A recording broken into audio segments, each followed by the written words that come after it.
दिल्ली दंगों के मामले में आरोपी शर्जिल इमाम और उमर खालिद की जमानत याचिकाएं सुप्रीम कोर्ट द्वारा खारिज किए जाने के बाद सियासी बयानबाजी तेज हो गई है। इस मुद्दे पर ऑल इंडिया मजलिस-ए-इत्तेहादुल मुस्लिमीन यानी कि AIMIM के अध्यक्ष और हैदराबाद से सांसद असदुद्दीन ओवैसी का बयान सामने आया है, जिसमें उन्होंने सीधे तौर पर कांग्रेस पार्टी को निशाने पर लिया है।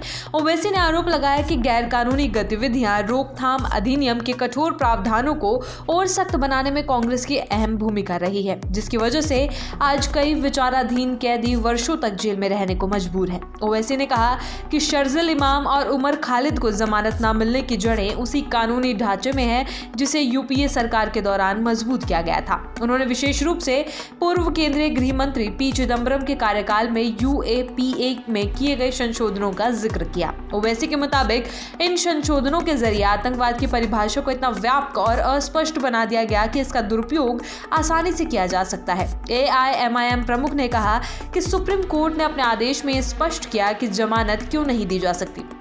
अदालत ने कानून के मौजूदा प्रावधानों के तहत ही फैसला सुनाया है। ओवैसी ने तर्क दिया कि जब कानून ही इतना कठोर और व्यक्तिपरक हो तो अदालतों के पास भी सीमित विकल्प रह जाते हैं। उन्होंने कहा कि वही कानून है जिसे कांग्रेस के नेतृत्व वाली UPA सरकार ने और मजबूत किया था। ओवैसी ने संसद में अपने पुराने भाषणों को याद करते हुए कहा कि उन्होंने 2007 या 2008 के दौरान लोकसभा में UAPA के कुछ प्रावधानों पर सवाल उठाए थे। उन्होंने विशेष रूप से अधिनियम की धारा 15 का उल्लेख किया, जिसमें आतंकवादी गतिविधि की परिभाषा दी गई है। इस धारा में किसी भी अन्य माध्यम से, चाहे वो किसी भी प्रकृति का हो, जिससे नुकसान हो या होने की संभावना हो, जैसे शब्दों का इस्तेमाल किया गया है। ओवैसी के मुताबिक ये भाषा बेहद व्यक्तिपरक है और इसका दायरा बहुत व्यापक है। ओवैसी ने कहा कि उन्होंने उस समय संसद में चेतावनी दी थी कि इस तरह की अस्पष्ट और व्यापक परिभाषाओं का गलत इस्तेमाल हो सकता है।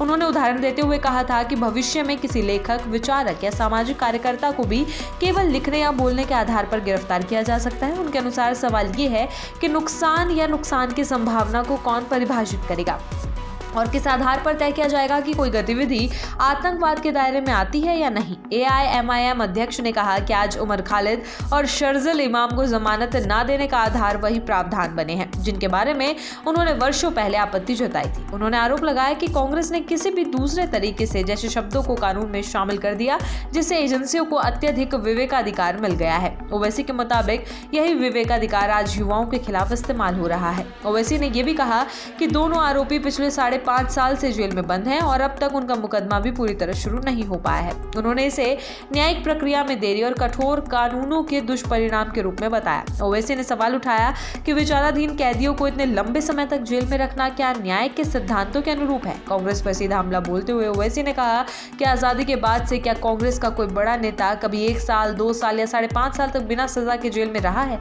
उन्होंने ये सवाल उठाया कि जिन कानूनों को बनाने में कांग्रेस की भूमिका रही, उसका असर आज आम नागरिकों और राजनीतिक असहमति रखने वालों पर क्यों पड़ रहा है। ओवैसी ने यह भी कहा कि जब UAPA में संशोधन किए गए थे तब विपक्ष और नागरिक अधिकार संगठनों ने इसके दुरुपयोग की आशंका जताई थी, लेकिन उन चेतावनियों को नजरअंदाज कर दिया गया। उनके अनुसार आज वही आशंकाएं हकीकत बनकर सामने आ रही है। उन्होंने कहा कि मौजूदा स्थिति में अदालतें भी कानून की सीमाओं में बंधी हुई हैं और जब तक कानून में बदलाव नहीं होता तब तक ऐसे मामलों में राहत मिलना मुश्किल है।